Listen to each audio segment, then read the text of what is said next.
Na falta de recursos exteriores, recursos materiais, a vida é dura. Mas na falta de recursos interiores, na nossa alma, a vida se torna insuportável. Bom dia a todos. Hoje é segunda-feira, dia 6 de janeiro, e pela bondade do Senhor, nós estamos aqui mais uma vez. Eu quero saudar todos vocês com a graça e com a paz do nosso Senhor Jesus Cristo. Deus te abençoe e abençoe toda a tua casa. E quero te convidar a abrir tua Bíblia, lá em Provérbios capítulo 18, verso de número 13. Enquanto você encontra, nós vamos orar antes de ler a palavra do Senhor. Pai, em nome de Jesus, nós queremos te agradecer por esse dia. Te damos toda a honra e toda a glória, todo o louvor. Te adoramos de todo o nosso coração. Pedimos perdão pelos nossos pecados, pelas nossas fraquezas, assim como nós temos perdoado aqueles que nos têm ofendido. Dá-nos o entendimento da tua palavra por meio do teu Espírito Santo. Amém e amém. Glória a Deus. Quero lembrar você que daqui a pouco nós temos o devocional com a pastora Ana às 7 horas e às 21 horas e 30 minutos nós temos a oração da noite. E eu quero lembrá-los também de dar like, por gentileza, e também de verificar se você é inscrito, marcar lá o sininho para você ser sempre avisado quando um novo vídeo, uma nova oração for vir ao ar. Vamos ler então Provérbios 18, 13. A palavra do Senhor diz assim: responder antes de ouvir é estultícia e é vergonha. É coisa de pessoas insensatas, tolas, responder antes de ouvir. Nós temos 2 ouvidos e uma boca. Então, nós temos que ouvir mais e falar menos. Então, aqui fala daquela pessoa que pensa ter todas as respostas. Então, ela sempre vai falar antes de ouvir. Isso também, como nós falamos ontem, acaba por revelar o coração dessa pessoa. Porque é alguém que não dá ouvidos a ninguém, não respeita o próximo, nem as suas opiniões, né? A opinião do próximo. É uma pessoa egoísta. Então ele está dizendo responder antes de ouvir é estultícia e vergonha. Além de ser uma atitude tola, insensata, ela revela quem essa pessoa é. Versículo de número 14. O espírito firme sustém o homem na sua doença, mas o espírito abatido, quem o pode suportar? É forte esse versículo, né? O espírito firme sustém o homem na sua doença. Então, quando o espírito está abatido, as pessoas perdem a esperança. Então, elas se tornam vítimas, né? Da sua própria alma, dos seus próprios sentimentos. Por isso que nós abrimos hoje a oração com essa frase que a falta dos recursos externos, dos recursos materiais, eles tornam a vida dura. Mas a falta de recursos interiores, internos na nossa alma, isso torna a vida insuportável.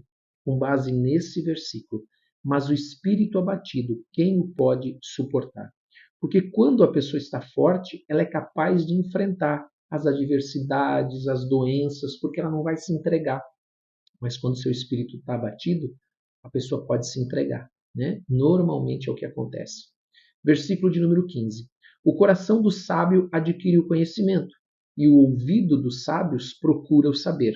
Então o sábio, ele busca o conhecimento, ele não para de aprender, diferente do insensato, falamos também já um pouco sobre isso.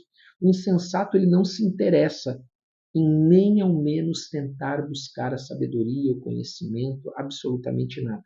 Ele não se esforça para isso. Mas já o coração de quem é sábio, esse ele busca sempre o conhecimento, ele não para de buscar, né, aprender coisas novas. Por isso nós já falamos que o sábio é aquele que busca o conhecimento e que também ele recebe a repreensão como algo que vai dar a ele mais sabedoria. Versículo de número 16. O presente que o homem faz alarga-lhe o caminho e leva-o perante os grandes. Aqui ele está falando do poder dos presentes. É isso mesmo, o poder que o presente tem. Você presentear alguém. Mas aqui ele não está falando, como nós já vimos anteriormente, no sentido negativo de subornar. Não. Ele está falando no sentido de presentear mesmo, dizendo que o presente dado a alguém, ele vai abrir portas, ele vai fazer essa pessoa ser honrado na presença de homens grandes ou de grandes homens. Amém?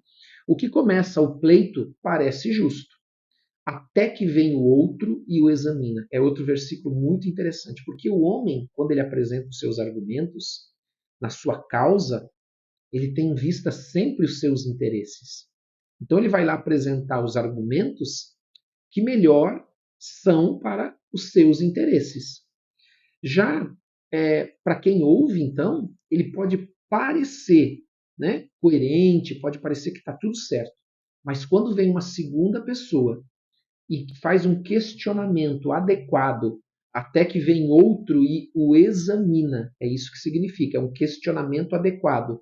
Então, ele pode revelar que a realidade não é bem assim como ele falou, porque ele falou segundo seus próprios interesses. Amados, o livro de Provérbios é um livro extraordinário.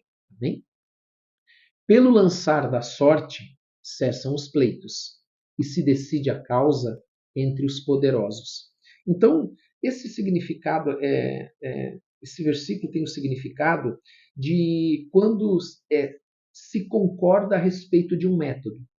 Ele diz assim, olha, vamos fazer dessa forma, então as duas partes concordam e chegam no acordo, como um caminho para resolver a contenda. A sorte, né, que é usada aqui, é porque naquele tempo se usava muito esse método, né, da sorte. É um método antigo que era usado para resolver guerras, era usado para resolver problemas difíceis. Então, eles usavam o método da sorte porque eles acreditavam que Deus, como os judeus, o Senhor é quem controlava, quem era soberano sobre isso, e aqueles pagãos acreditavam que os deuses guiavam a sorte. Tá? Versículo de número 19. O irmão ofendido resiste mais que uma fortaleza. Suas contendas são ferrolhos de um castelo. Ferrolhos é aquilo que tranca a porta, né? Então diz que são como ferrolhos de um castelo. O castelo tinha ferrolhos enormes que impediam que os inimigos entrassem pelas portas, né, pelas fortalezas. E aqui ele está falando sobre também um versículo importante, porque ele está falando sobre uma das piores desavenças, que são aquelas relacionadas com parentes, porque elas são as barreiras mais difíceis de derrubar. Por isso que ele usa esse termo que resiste mais que uma fortaleza, e as contendas são como ferrolhos de um castelo.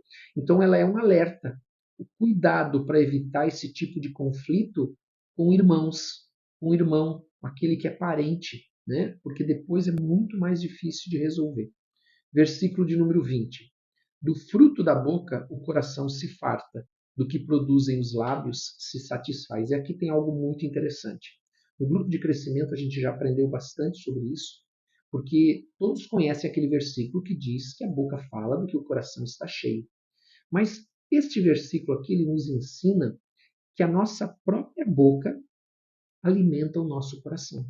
Então aquilo que você está falando está alimentando o teu coração. Se for coisas boas, você está alimentando de coisas boas. Se forem coisas ruins, de coisas ruins. Assim como também eu já expliquei que os nossos olhos, aquilo que nós vemos alimenta o nosso coração. Aquilo que nós ouvimos alimenta o nosso coração. Então nós temos que ter um extremo cuidado com a nossa boca. Porque a nossa boca, ela não só revela o que está no nosso coração, mas ela também alimenta o nosso coração. Então, às vezes, em alguns casos, a pessoa precisa mudar alguns hábitos que ela tem. Então, é importante vigiar a nossa boca, vigiar os olhos, vigiar o que você está vendo, o que você está ouvindo e o que você está falando. E tudo isso vai alimentar o teu coração. Então, se você está vendo, ouvindo, falando só coisa ruim, no teu coração só vai ter coisa ruim. Né? Então eu preciso cuidar disso. Versículo de número 21. A morte e a vida estão no poder da língua, e o que bem a utiliza come do seu fruto. Então você vê que é uma continuidade, inclusive, do versículo 20, que o coração, né, o fruto da boca, o coração se farta, do que produzem os lábios se satisfaz. E agora veja, então enchi o meu coração com o quê? Agora, a morte e a vida estão no poder da língua. e a boca fala do que o coração está cheio. Você percebe como a Bíblia é extraordinária, como ela ensina, né, coisas que às vezes a ciência foi descobrir, entender séculos depois, algumas verdades que a Bíblia já revela. E o que bem a utiliza come do seu fruto. É o poder das palavras. Então é o poder das palavras. Mas que palavras que vão sair da minha boca se o meu coração está cheio de coisa ruim? Então eu não posso falar e não posso dar aquilo que eu não tenho. Eu preciso mudar e só com Jesus eu posso mudar. Nós vimos aquele dia, Tiago capítulo 3, verso 4, que diz assim que por um pequeno leme se dirige, se guia um enorme navio. E assim é o poder da língua, que é um pequeno membro que está no nosso corpo, mas que tem o poder da vida e o poder da morte sobre nós. Amém? Versículo de número 22.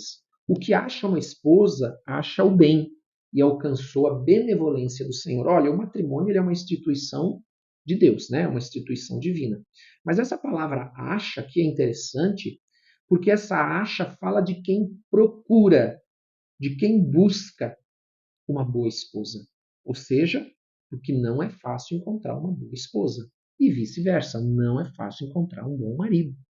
Então, eu preciso ter critério, eu preciso pedir sabedoria, eu preciso ter discernimento, eu preciso ver os sinais. Eu não posso me pôr em julgo desigual com outros valores. Lembre-se, nós já falamos sobre isso. O centro do nosso relacionamento tem que ser Deus. Se Deus não é o centro do nosso relacionamento, como vai ser esse casamento? Então, se eu creio num Deus e a outra pessoa tem outra fé, ela tem o direito de ter a fé dela. Mas entenda que num casamento isso vai gerar conflito. Porque o centro de um casamento deve ser Deus. E então vai abençoar, o cordão de 3 dobras não se quebra. Um versículo importantíssimo para nós lembrarmos aqui. Versículo de número 23. O pobre fala com súplicas, porém o rico responde com dureza. E ele aqui então está explicando por que ele faz isso, né? Ele faz isso porque o rico confia na riqueza, então ele não se preocupa com a forma como ele trata as pessoas, porque para ele as riquezas dele bastam, né?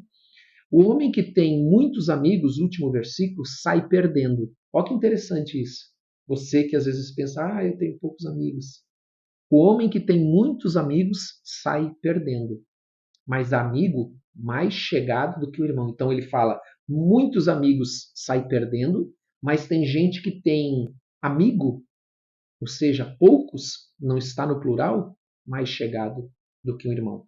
Porque quem faz muitos amigos, amados, de forma indiscriminada, né? Ou seja, às vezes essas pessoas estão do lado como do filho pródigo por interesse, por outras motivações, por interesses superficiais. Então, a pessoa que faz muitos amigos sem critério, ele não está agindo nem fazendo isso com sabedoria. E ele faz então para a própria destruição. Porque um amigo escolhido com sabedoria é mais leal, é isso que nós estamos vendo aqui, do que um irmão. Amém? Vamos orar, eu quero convidar você a orar. Pai, em nome de Jesus, nós queremos te agradecer por esse dia, te damos toda a honra e toda a glória. E pedimos a tua bênção, Pai, sobre a nossa vida, a nossa casa, a tua proteção, a saúde, a paz, o amor, a esperança. Enche-nos com a tua presença. Nós pedimos, Pai, abençoa a nossa família, Pai. Abençoa os filhos, abençoa os netos, abençoa os casais, os viúvos, as viúvas, os solteiros e as solteiras. Em nome de Jesus Cristo, nós te louvamos, te agradecemos. Em nome de Jesus, amém e amém. Amém? Que Deus te abençoe. Tenha um ótimo dia, em nome de Jesus.